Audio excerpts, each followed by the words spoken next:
जय श्री राधा कृष्ण। कार्तिक महात्म अध्याय 9। पद्म पुराण में कार्तिक मास के महात्म का वर्णन करते हुए कहा गया है कि पूजा करने से भी भगवान श्री हरि को उतनी प्रसन्नता नहीं होती जितना कि कार्तिक महीने में स्नान करने मात्र से होती है। इसीलिए सभी पापों से मुक्ति और भगवान वासुदेव की प्रीति प्राप्त करने के लिए प्रत्येक मनुष्य को कार्तिक स्नान जरूर करना चाहिए। पूरे कार्तिक के महीने स्नान ना कर सको तो कम से कम 3 या 5 दिन का स्नान तो जरूर ही करें। अंतिम 5 दिन पंचभीखु व्रत से पूरे कार्तिक व्रत का फल भी प्राप्त किया जा सकता है।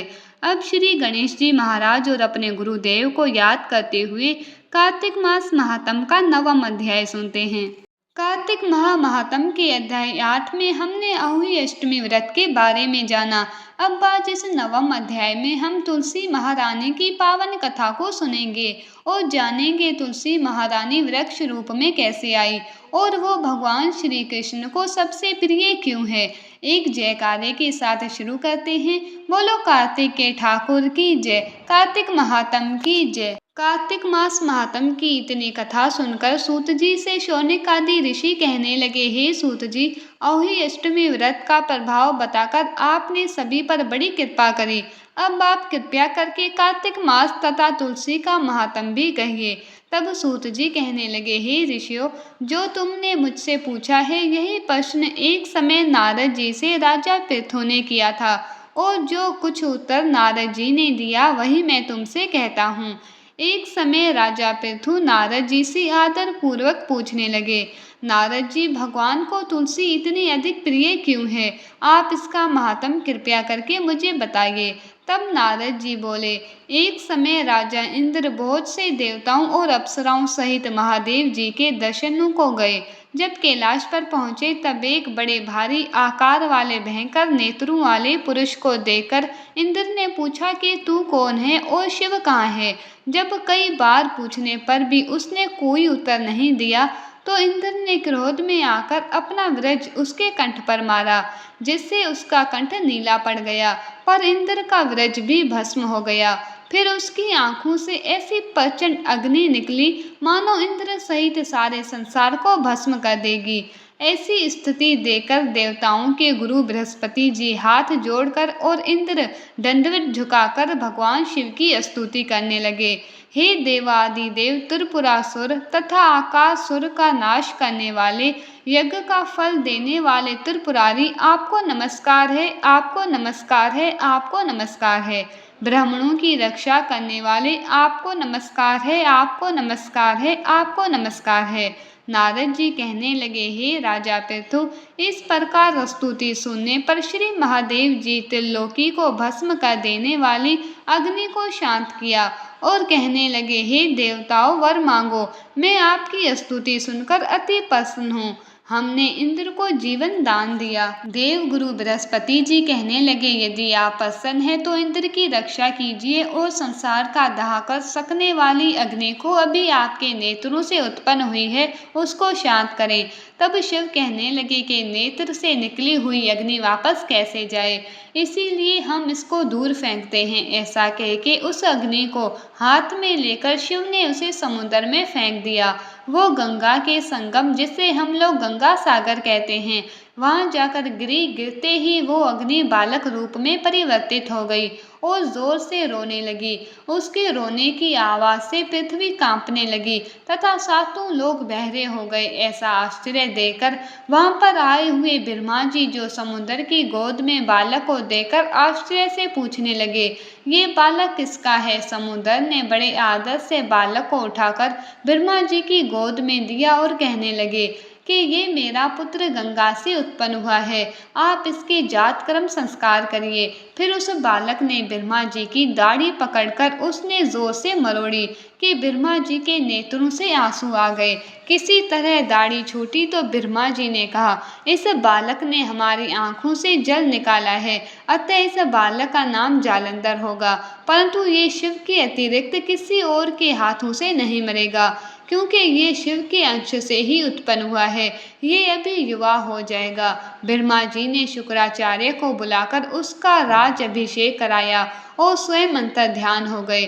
तब समुद्र ने कालनेमी की कन्या वृंदा के साथ उसका विवाह करा दिया, जो कि पतिव्रताओं में सबसे प्रथम और अति सुंदर थी। परम सुंदरी वृंदा के साथ विवाह कर जालंधर अति प्रसन्नता से दिन बिताने लगा। जब जालंधर घर में आता तो वृंदा अपने हाथों से पंखा चलाती।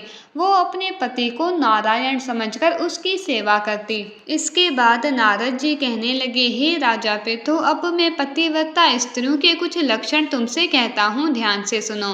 पतिव्रता स्त्री अपने पति के दुख में दुखी और सुख में सुखी होती है। परदेश जाने पर दुखी और पति के मर जाने पर सती हो जाती है। पति के पाप तथा पुण्य को आधा बांटने वाली स्त्री को अपने पति के मर जाने पर स्वेच्छा से सती हो जाना चाहिए। जो स्त्री सती हो जाती है वो अपने पति के साथ अपने शरीर के 3.5 करोड़ रोमों के अनुसार 3.5 करोड़ वर्षों तक अपने पति के साथ स्वर्ग में ही वास करती है। इसके बाद नारद जी कहने लगे, हे राजा पृथु, अब मैं पतिव्रता स्त्रियों के कुछ लक्षण तुमसे कहता हूँ, ध्यान से सुनो। पतिव्रता स्त्री अपने पति के दुख में दुखी और सुख में सुखी होती है। परदेश जाने पर दुखी और पति के मर जाने पर सती हो जाती है। पति के पाप तथा पुण्य को आधा बांटने वाली स्त्री को अपने पति के मर जाने पर स्वेच्छा से सती हो जाना चाहिए। जो स्त्री सती हो जाती है वो अपने पति के साथ अपने शरीर के 3.5 करोड़ रोमों के अनुसार 3.5 करोड़ वर्षों तक अपने पति के साथ स्वर्ग में ही वास करती है। इतना कहकर नारद जी बोले, हे राजा पृथु, देवताओं से डरकर जो सब दैत्य पाताल में भाग गए वो जालंधर का अभय पाकर फिर पृथ्वी पर आकर घूमने लगे। उसी समय जालंधर ने सर काटे राहु को देखा तो उसे शुक्राचार्य से उसका कारण पूछा। तब शुक्राचार्य ने समुद्र मंथन तथा देवताओं द्वारा रत्नों के हरण की सारी कहानी सुनाई। इस प्रकार पिता का मंथन और दैत्यों का अनादर सुनकर जालंधर ने क्रोध में आकर घसमट वाले दूत को बुलाकर इंद्र के पास भेजा। घसमट दूत इंद्र की सभा में जाकर अभिमान पूर्वक इंद्र को नमस्कार किए बिना कहने लगा, दैत्यपति जालंधर ने जो कुछ कहा है वो सब सुनो। हमारे महान दैत्यपति जालंधर ने कहा है कि हमारे पिता का मंथन करके जो तुमने रतन लिए हैं उन पर तुम्हारा कोई अधिकार नहीं है, इसीलिए वो सभी रतन हमको वापस कर दो। घसमट के ऐसे वचन सुनकर इंद्र भय और विस्मय से कहने लगा, समुद्र सदैव हमारे शत्रु दानवों की रक्षा करता है, अतः हमने उसको मत कर रतन लिए हैं, इसीलिए उन पर दैत्यों का कोई अधिकार नहीं है। दूत ने ये सब समाचार जालंधर से कहा तो वो अत्यंत क्रोधित हुआ और देवताओं को जीतने का उपाय सोचने लगा। उसने सब दिशाओं तथा पाताल में अपने दूत भेजकर सब दैत्यों को बुलाया और शुंभ तथा निशुंभ को अपना सेनापति बनाकर स्वर्ग के नंदन वन में जाकर इंद्र की अमरावती पुरी को सब ओर से घेर लिया। तब देवता भी युद्ध के लिए बाहर निकल आए और अनेक प्रकार के शस्त्रों से देवताओं तथा दैत्यों का युद्ध होने लगा। वो सब एक दूसरे को मार मार कर गिराने लगे। सब तरफ खून बहने लगा। मरकर गिरे हुए घोड़ों और हाथियों से पृथ्वी भर गई। उधर युद्ध में मारे गए दैत्यों को शुक्राचार्य अपनी संजीवनी विद्या से जीवित करने लगे। उधर दूसरी तरफ गुरु बृहस्पति जी द्रोणाचल के दिव्य औषधियों द्वारा देवताओं को जीवित करने लगे। उधर सब देवताओं के जीवित होने की खबर दैत्यों ने शुक्राचार्य जी से कही तो जालंधर दैत्य ने अपने अनुचरों को द्रोणाचल पर्वत को समुद्र में फेंक देने का आदेश दिया और फिर वापस आकर युद्ध करने लगे। जब देवताओं को जीवित करने के लिए औषधि लेने बृहस्पति जी द्रोणाचल पर्वत की तरफ गए तो दिव्य पर्वत को ना देख और देवताओं का दैत्यों के द्वारा निरंतर संहार होते देखकर वो घबरा गए और बोले, हे देवताओं, शीघ्र ही यहाँ से भागो। ये दैत्य शंकर के अंश से उत्पन्न हुआ है, इसीलिए वो तुमसे नहीं मरेगा। गुरु जी की ये बात सुनकर देवता भय के मारे 10 दिशाओं में भागने लगे और जालंधर दैत्य ने जीत के नगाड़े बजाते हुए देवों की अमरावती नगरी में प्रवेश किया। सब देवताओं भय के मारे सुमेरु पर्वत की कंदराओं में जाकर छिप गए। सब देवों के भाग जाने पर जालंधर इंद्र की पूरी अमरावती को शुंभ निशुंभ के अधिकार में सौंपकर स्वयं देवताओं का पीछा करने के लिए सुमेरु पर्वत की ओर गया। इंद्र सब देवता जालंधर को फिर आता हुआ देखकर भगवान विष्णु की स्तुति करने लगे और बोले, हे मचकच आदि अनेक रूप धारण करने वाले, भक्तों के दुखों का नाश करने वाले, सारी सृष्टि का पालन तथा संहार करने वाले, शंख चक्र गदा और पद्म को धारण करने वाले, आपको नमस्कार है, आपको नमस्कार है। हे लक्ष्मीपति, दैत्यों का नाश करने वाले, पीतांबरधारी, शरणागत के रक्षक, आपको हम सबका नमस्कार है। हे देव जालंधर, दैत्य से दुखी हम सब देवताओं का संताप हरो। सूर्य और चंद्रमा आपके नेत हैं, आपको बारंबार प्रणाम है, प्रणाम है। इसके बाद नारद जी बोले, हे राजा पृथु, जो कोई भगवान की इस संकट नाशक स्तुति को सुनता है उसके सारे संकट नष्ट हो जाते हैं। भगवान विष्णु देवताओं की स्तुति सुन और उनको दुखी जानकर शीघ्रता से उठ गरुड़ पर सवार होकर जाने लगे। तो लक्ष्मी जी ने पूछा कि भगवान आप कहाँ जा रहे हो? तब उन्होंने उत्तर दिया कि तुम्हारा भाई जालंधर से पीड़ित देवताओं की सहायता के निमित्त जा रहा हूँ। तब लक्ष्मी जी कहने लगी, भगवान मैं आपकी परम प्रिया हूँ, तब आप मेरे भाई को कैसे मारेंगे? तब भगवान ने कहा कि शंकर से उत्पन्न और ब्रह्मा जी के वचन से हम जालंधर को कदापि नहीं मारेंगे। ऐसा कहकर शंख चक्र और खड़ग लेकर जालंधर के साथ युद्ध के लिए चल दिए। जिस समय भगवान युद्ध के लिए गए तो बहुत से दैत्य गरुड़ के पंखों के वेग से ही मारे गए। पवन से पीड़ित दैत्यों को देखकर जालंधर को अत्यंत क्रोध आया और वो श्री भगवान विष्णु के सम्मुख युद्ध को आया। उस समय भगवान विष्णु और जालंधर दैत्य का महाघोर युद्ध हुआ, आकाश बाणों से ढक गया। तब भगवान ने जालंधर के ध्वजा, छत्र, घोड़े और धनुष सब अपने बाणों से काट डाले। जालंधर ने भी गरुड़ के मस्तक पर गदा मारी, जिससे गरुड़ जी मूर्छित हो गए। भगवान ने उसकी गदा को अपनी तलवार से काट दिया। फिर दोनों का मल्ल युद्ध हुआ। जालंधर ने भगवान की छाती में मुक्का मारा। उस समय भगवान और जालंधर की घोर युद्ध को देखकर सारा संसार भयभीत होकर कांपने लगा। तब भगवान विष्णु ने कहा, हे दैत्यराज, तुम्हारा और हमारा युद्ध ठीक नहीं, क्योंकि तुम लक्ष्मी के भाई हो। तब जालंधर ने कहा, यदि आप प्रसन्न हैं तो मुझको यही वरदान दे कि लक्ष्मी जी तथा अपने गणों सहित आप मेरे घर में निवास करेंगे। ऐसा ही होगा कहकर भगवान लक्ष्मी जी सहित जालंधर नगर में चले गए। तब जालंधर देवताओं के स्थान पर सब दैत्यों को नियुक्त करके जालंधर नगर में निवास करने लगा और देव, गंधर्व, किन्नर, यक्ष आदि के पास जो भी रत्न थे वह सब अपने अधिकार में करके निशुंभ को शासन करने के लिए पाताल में भेज दिया। वहां उसने शेष आदि नागों को वश में कर लिया।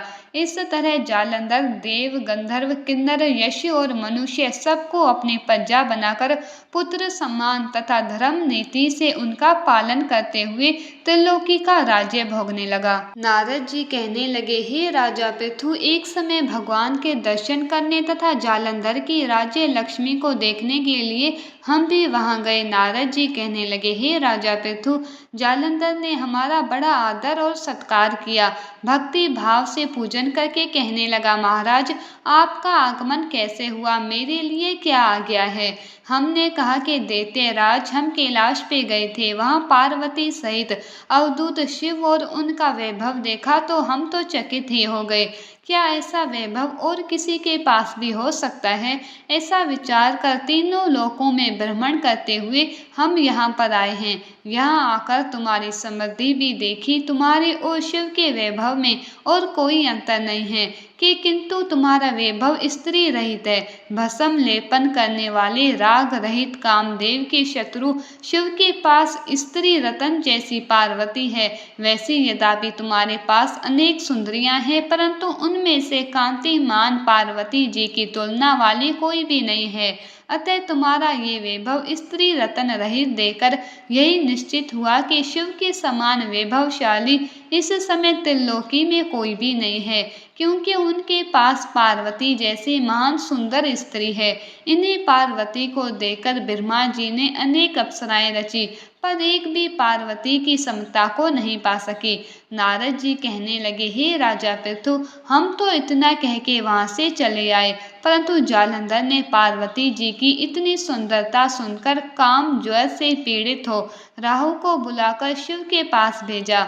राहु उसी समय चंद्र के समान उज्जवल कैलाश को काला करता हुआ द्वारपाल नंदी द्वारा रोके जाने तथा शिव के समान उपस्थित किए जाने पर उनसे बोला, हे शिव, तीनों लोकों के नाथ और सब रत्नों के स्वामी जालंधर की आज्ञा सुनो। शमशानवासी तथा नर मुंडों की माला धारण करने वाले जटाजूटधारी तुम्हारे जैसे अवधूत के पास पार्वती जैसी परम सुंदरी शोभा नहीं देती। मैं तीनों लोगों के नाथ, सब रत्नों के स्वामी, क्योंकि पार्वती स्त्री रत्न है, अतः वो मेरे साथ ही शोभा दे सकती है, तेरे भस्म धारण करने वाले योगी के पास नहीं रह सकती।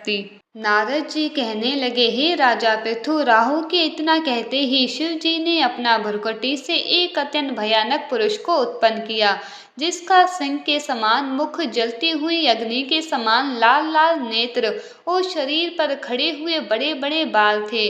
उत्पन्न होते ही जब वह राहु को खाने के लिए आगे बढ़ा तो राहु भयभीत होकर कहने लगा कि शिव, मैं ब्राह्मण हूँ और दूत भी, अतः तुम मुझको मत मारो। ऐसा कहने पर शिव ने राहु को पकड़कर आकाश में फेंक दिया। इसके बाद वो भयानक पुरुष जो भगवान शिव की भ्रुकुटी से उत्पन्न हुआ था, वो राहु को छोड़कर शिव के पास आया और कहने लगा, मैं भूखा हूँ, मुझे खाने के लिए कुछ दो। तब शिव जी कहने लगे कि तुम अपने ही हाथ पैरों को खाओ।